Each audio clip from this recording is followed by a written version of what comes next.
chères sœurs africaines, chers frères africains, ceci est un plaidoyer pour l'émancipation totale et immédiate des colonies françaises en Afrique. Sous votre consentement libre et éclairé, les indépendances et libérations de vos patries relèvent de votre décision d'être souverain dans le destin que vous souhaitez et de celui que vous voulez léguer aux générations futures. Dans le cas de notre patrie de naissance, l'Algérie, c'est ce destin déjà défini qu'il faudra remettre sur la voie. Notre plaidoyer sera assis sur ce que peut imposer la volonté des nations et des peuples dans une action qui suivra. Sur la trahison d'un destin meilleur pour les Africaines et les Africains, nous nous adresserons à l'Assemblée générale des États membres de l'Union africaine. Notre plaidoyer pour une émancipation totale et immédiate des colonies françaises en Afrique exige au préalable de définir ce qu'est l'Afrique. Pour nous, ce sont tous les êtres vivants qui doivent jouir des richesses naturelles de cette terre limitée par la Méditerranée au nord, les océans Atlantique et Indien à l'ouest et à l'est. Toutes et absolument toutes les nations colonisées par la France doivent crier ensemble leurs exigences pour la reconnaissance des génocides dont elles ont été victimes durant leur colonisation et d'initier un tribunal permanent des peuples, de crier leur droit au droit à un dédommagement financier de la part de la France, d'imposer des règles léonines à ces entreprises qui pillent leurs ressources naturelles tant que des sommets internationaux sur ces revendications ne sont pas organisés et travaillés pour l'amendement du statut de Rome sur la Cour pénale internationale pour inclure le fiducide monétaire. Ces exigences doivent être mises en œuvre dans le but de bâtir un avenir global fondé sur une justice juste, des droits humains et de la nature identiques pour tous et de bien-être mesuré avec des indicateurs additionnels aux indicateurs internationaux en usage. Elles auront pour objectif non pas le but de creuser encore plus les clivages entre les peuples colonisés par les Français et la nation française, mais dans tout son contraire, celui d'une coopération, solidarité et amitié à sceller dans des accords et traités plurilatéraux ou multilatéraux à déposer à l'Organisation des Nations Unies, comme le sont les déclarations et protocoles sur les droits de l'homme ou de l'Organisation mondiale du commerce, et qui serviront d'instruments de droit international pour les générations futures. Dans un passé récent, nous avons dénoncé la permanence de la colonisation française en Afrique. Nous l'avons abordé à travers la présence des forces militaires françaises en Afrique, dite du Sahel que nous avons encadré dans le droit international codifié dans les chapitres 6 et 7 de la Charte des Nations Unies et de l'aide publique au développement. Notre présent plaidoyer pour l'émancipation totale et immédiate des colonies françaises en Afrique sera approché sous l'angle monétaire tant du franc CFA que du dinar algérien et établir les liens entre cette présence militaire, la mainmise de la France sur la décision politique dans ces colonies, la prédation de leurs ressources naturelles et la violation des droits de l'homme. Pour cela, nous commençons avec des questions simples. Loin des théories des diverses écoles économiques, les 4 premières considérations sont élémentaires. La jalousie patriotique, c'est la première. Les colonisés par la France se doivent d'être aussi patriotes que l'ont été leurs libérateurs. Que les Français qui défendent les intérêts de leur patrie avec les mauvais conseils que dispensent leurs expertologues aux dirigeants africains ou les ordres qu'ils imposent à travers les organisations internationales comme l'Organisation internationale de la francophonie, le Fonds monétaire international, la Banque mondiale, l'OCDE et autres clubs. 2. Si le franc CFA était en défaveur des Français, est-il sensé et rationnel de croire qu'elle aurait de tout temps agi pour son maintien? 3. Si la présence militaire de la France en Afrique lui était réellement détrimentaire et coûteuse, est-ce que l'actuel roi de France et de ses colonies africaines, le président Emmanuel Macron, alors qu'il a claironné le rapatriement de ses forces et l'abandon de la tutelle monétaire, sans qu'on la maintiendrait pour les beaux yeux des Africaines et des Africains, ou sans confondre la pauvreté et la misère, sans confondre la pauvreté et la misère pour pérenniser la morve qui dégouline sur les visages des enfants et de leurs mères. 4. Est-ce qu'une monnaie par État ou une monnaie commune à toutes les anciennes colonies françaises et qui sera utilisée dans les échanges commerciaux des ressources naturelles avec absence des forces militaires françaises serait meilleure pour le développement des populations? C'est ce que nous avons défendu en 2014 à l'Université de Montréal dans notre présentation sur les impacts économiques de Tamazight sur la perspective des droits humains et du développement durable. À travers ces premiers questionnements, qui seront suivis d'autres dans la suite, si aux nations des colonies françaises d'imposer leur monnaie, en cessant de déléguer ce pouvoir à des politiques et économistes de Paris et Washington, ce sont les nations qui savent comment répondre aux exigences de ce que doivent les attributs de leur monnaie, qui est, faut-il le rappeler, un symbole régalien, un des liens entre elles, les nations, et leurs États, et une caractéristique fondamentale de la personnalité juridique internationale de l'État incarnée par une nation et son indépendance. Avant d'aller en profondeur dans ce plaidoyer, pour plus de clarté, nous nous positionnons sur notre approche de la monnaie. Nous nous situons dans la pensée libérale, telle que vécue en Algérie et en Kabylie, et qui est d'essence amazigh et musulmane. Les théoriciens de l'économie qui nous marquent sont le capitaliste David Ricardo, l'unique non-économiste qui a révolutionné la pensée économique et qui a abouti, important, dans ses recherches et pensées, à la conclusion que la monnaie est dépourvue de valeur intrinsèque. Et le socialiste Alexander Chayanov, le pionnier de l'économie coopérative. Nous nous inscrivons dans la pensée anti-marginaliste et anti-rationaliste, même si elle constitue nos hypothèses de travail. Nous avons, grâce à Omar Bendera, un compatriote algérien, et à une compatriote algérienne établie en Belgique, nous avons entamé un travail sur une monnaie ancrée sur l'air et la terre, dans le but de faire de ces deux dons de Dieu, que sont l'air et la terre, l'assise d'une richesse d'une nation, valorisée avec une monnaie intrinsèque, qui servira d'interface avec le protocole de Kyoto, l'esprit, et nous précisons bien l'esprit de son mécanisme de développement propre dans un premier temps, et de l'autre mécanisme qui est la mise en œuvre conjointe au niveau régional, une fois ces critères définis dans un second temps. Avec une telle monnaie, une passerelle avec les marchés comme Chicago et Montréal de ces ressources naturelles qui transigent des titres plus connus sous l'appellation générique action au titre carbone.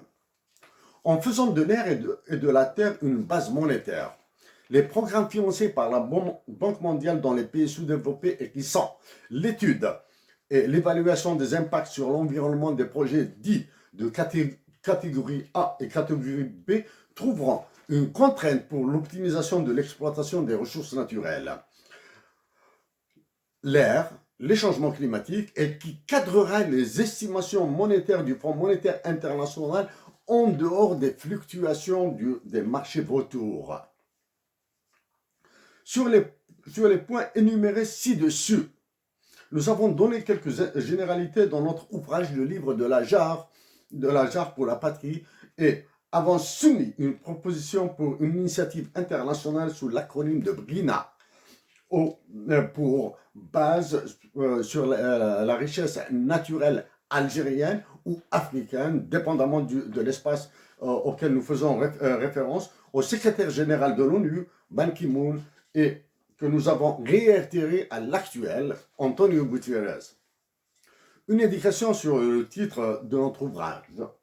Dans l'ancestralité amazigh de la région d'Edjna en Kabylie, la jarre contenant une pierre précieuse symbolise une valeur non monétaire, non quantifiable, et en économie, cette valeur est appelée valeur d'existence.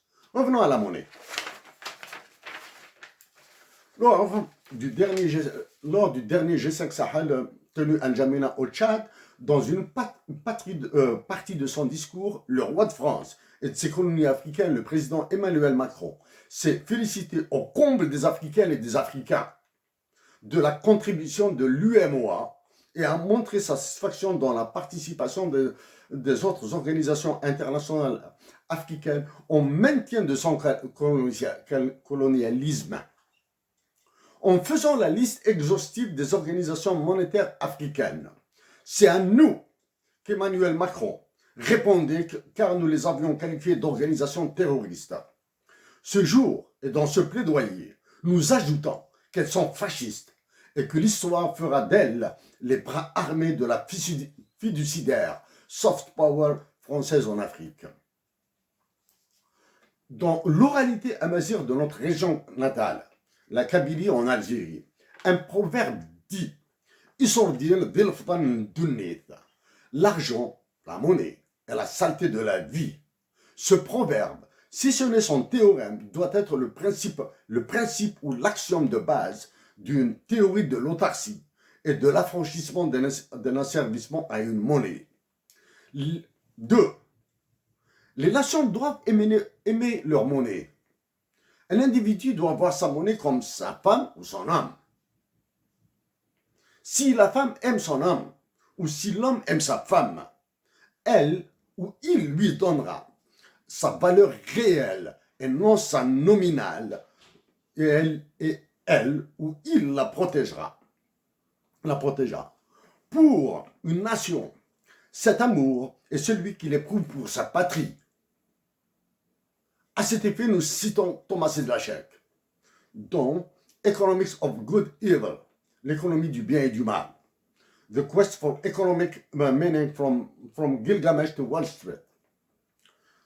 Thomas Sedlacek dit, the story is about the sale of a field that Abraham buys from the Hittites so that he can buy Sarah. But the Hittites want to give him, not to sell it. Until then, all assets, transactions, documented in Genesis were no monetary and ownership changed through gifts or violence. Pour Thomas Sedlacek, l'histoire se tourne autour d'un terrain que voulait acheter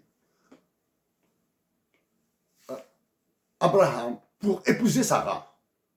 Il aimait tellement Sarah qu'il voulait acheter le terrain sur lequel elle vivait. Les Hittites ont refusé. Ils lui ont proposé soit un don ou un acquis par la violence. De ce fait, les transactions sont monétaires. Troisième point. Est-ce que l'individu, un sujet d'une colonie française en Afrique, trouve sa monnaie belle ou laide? C'est aussi simple. Est-ce que sa monnaie reflète son anthropologie, son histoire et véhicule sa dignité? Dans le cas de l'Algérie, son amazérité. Quatrième point. Est-ce que peu de monnaie qui permet de se nourrir correctement est préférable à beaucoup qui nourrit mal?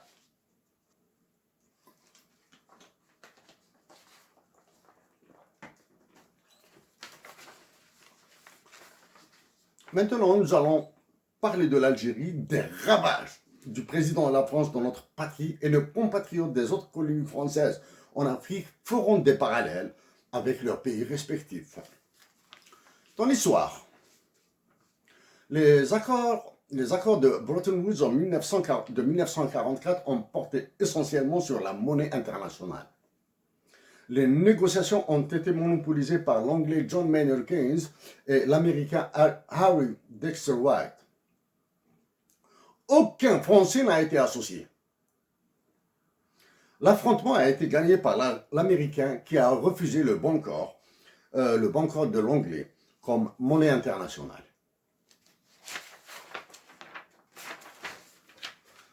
Le franc CFA a été créé en 1945.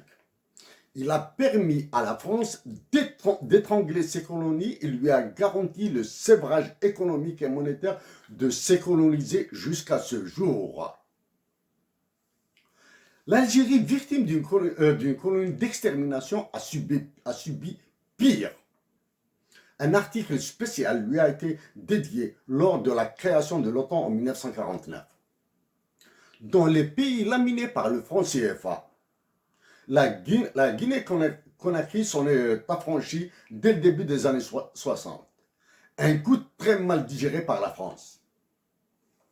Le sort du révolutionnaire Modibo Keïta, le Malien, a été scellé quand il a tenté de faire de même, de s'émanciper de cette monnaie fiduciaire. Pour justifier la neutralisation de Modibo Keïta, le révolutionnaire donc, c'est le caractère dictatorial de son régime politique et son orientation marxiste qui lui ont été reprochés. L'histoire dit que pour se libérer du franc CFA, Modibo Keïta s'est appuyé sur un Israélien. Si ce dernier, ses parents, ou pour la mémoire de ses compatriotes qui ont porté l'étoile jaune du gouvernement de Vichy, a soutenu Modibo Keïta, alors la boucle serait bouclée pour établir le rôle de la France dans la destitution de Modibo Keïta. En décembre 1962, 5 mois après l'indépendance de l'Algérie, la Banque d'Algérie a été créée avec une parité parfaite et absolue entre le dinar algérien et le franc français. Ces inspirateurs que nous ignorons, méritent des statuts en or massif. En Algérie toujours, à chaque fois que la violation des droits de l'homme, des droits politiques et anthropologiques de l'homme est invoquée en Algérie, elle viole plus ses droits sociaux et économiques. L'Algérie est entrée dans l'enfer dès qu'elle a adopté la politique de facilité, celle de la dévaluation de sa monnaie à partir de 1990. Maintenant, revenons au CFA. En 1945, un franc CFA valait 1,7 francs français. Le franc CFA était plus cher que le franc CFA. En 1948, un franc CFA valait 2 francs français.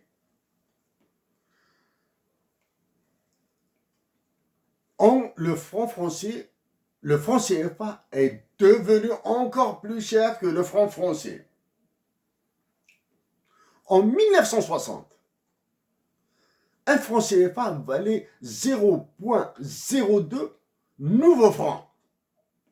C'est la naissance du nouveau franc ou le franc lourd en France qui valait depuis 100 anciens francs. Et sachant que la France n'a pas de mine d'or et de métaux précieux, de minerais précieux, elle a fait subir un cataclysme à ses colonisés africains dans le prix de ses richesses naturelles. Si 100 anciens francs achetaient 290 mg d'or, le nouveau franc français, qui vaut 100 anciens francs, n'achète que 180 mg. Nous rappelons que la France, cadavre de la Seconde Guerre mondiale, était sous l'ERP, the European Recovery Program, plus connu dans la littérature sous le nom de Plan Marshall, qui désigne aussi les 30 glorieuses années pour les États-Unis d'Amérique, pas pour la France. En 1994, un franc CFA valait 0,01 franc français. La France a décidé d'envoyer dans l'enfer les Africaines et les Africains.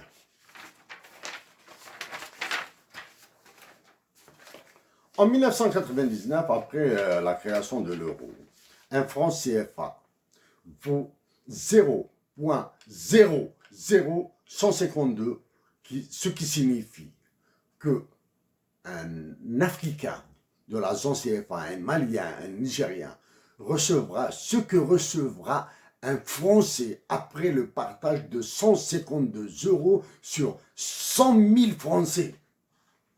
Vous prenez 152 €, vous les partagez entre 100 000 Français. Ce qu'obtiendra un Français équivaudra le franc CFA, celui utilisé par nos sœurs et frères des anciennes colonies africaines de la France. Montrons maintenant ce fiducide avec des graphiques et quelques interprétations.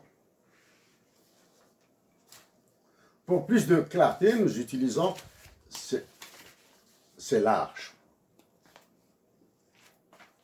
Ça, ces courbes sont les courbes de taux de change moyen sur 10 ans du dinar algérien en haut, du dinar tunisien et dirham marocain face à l'euro. La même courbe, c'est l'évolution sur 10 ans du taux de change moyen du dinar, qui est en haut, du dirham marocain et du dinar tunisien, mais cette fois-ci passe au dollar US. Que disent ces courbes?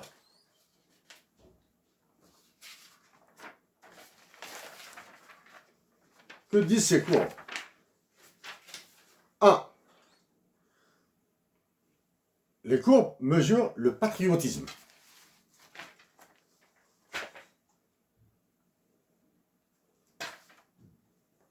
Ces courbes, d'un point de vue monétaire, mesurent le patriotisme vu sous l'angle monétaire. Elles montrent la stabilité et l'instabilité des politiques monétaires nationales. Les distances entre les courbes,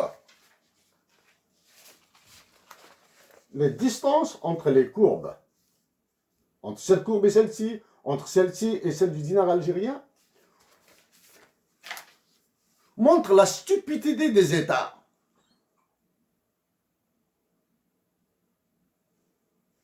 De l'Afrique du Nord.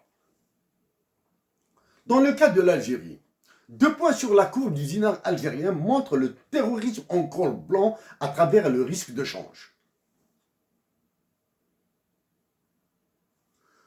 Que les prédateurs, les terroristes du commerce international algérien veulent faire endosser à l'État. Et en plus du cours sur l'or de 1960, nous montrerons le pire avec la courbe du franc CFA. En Algérie, la cotation du dinar algérien montre l'objectif pernicieux qui est derrière la dépénalisation de l'acte de gestion. Elle montre aussi ce qui attend la Tunisie et le Maroc, et montre sur la dévaluation de leur monnaie, et elle montre ce qui attend l'Algérie, qui sera forcée à aller vers la convertibilité. Elle montre que l'Algérie sera encouragée à creuser encore plus son enfer en dévaluant. Ces graphiques montrent que l'Algérie est réellement et authentiquement la cible.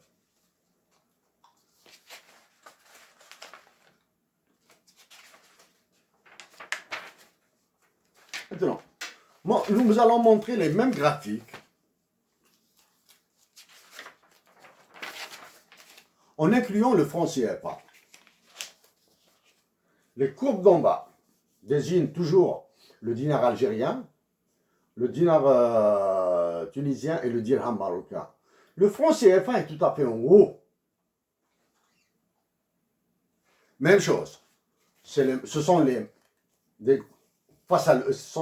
taux de change sur 10 ans du franc CFA face au dollar US et face à l'euro.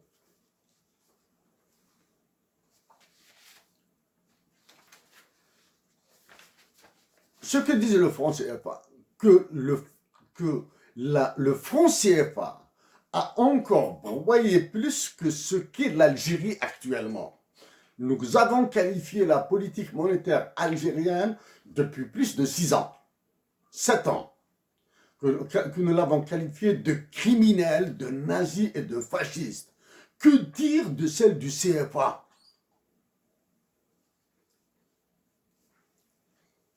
Le résultat maintenant de toutes ces politiques monétaires et de la monnaie, il est dans ce graphique. Dans la macroéconomie capitaliste, on part de la valeur d'une monnaie, des taux de change, de la production au développement humain.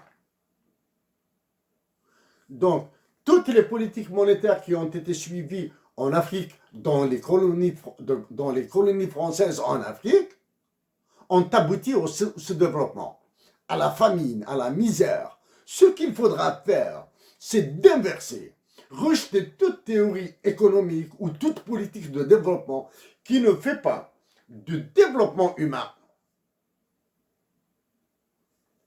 l'objectif principal.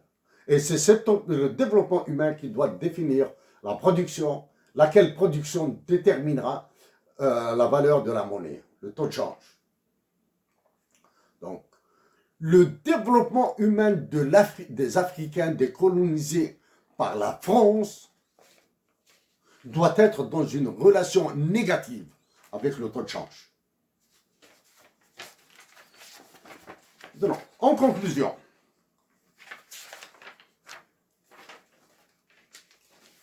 avez-vous entendu la France condamner la violation des droits civils, politiques, économiques, sociaux et culturels dans ses colonies, dans les pays du Sahel?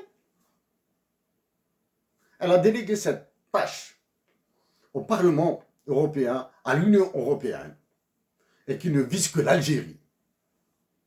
Avez-vous entendu l'Union africaine, l'UEMOA, ces organisations, l'UEMOA, la BCAO, dénoncer ce fiducide? Nous maintenons qu'en plus d'être des organisations terroristes, elles sont fascistes. Ce qui est possible en nation africaine de faire dans l'intelligence de la paix. Nous le répétons, dans l'intelligence de la paix. Exiger la publication des clauses de la responsabilité sociale des entreprises, de toutes les compagnies qui pillent leurs richesses naturelles. Les compagnies françaises ont pris de force les richesses naturelles de ces colonies. Elles sont toujours colonisées en Afrique. Exiger la certification de leur adhésion au protocole de Kimberley. Demander à leurs États respectifs la révélation des volumes des richesses extraites et la part des recettes qu'ils reçoivent. Organiser des grèves pacifiques qu'il faudra arrêter aux premières violences.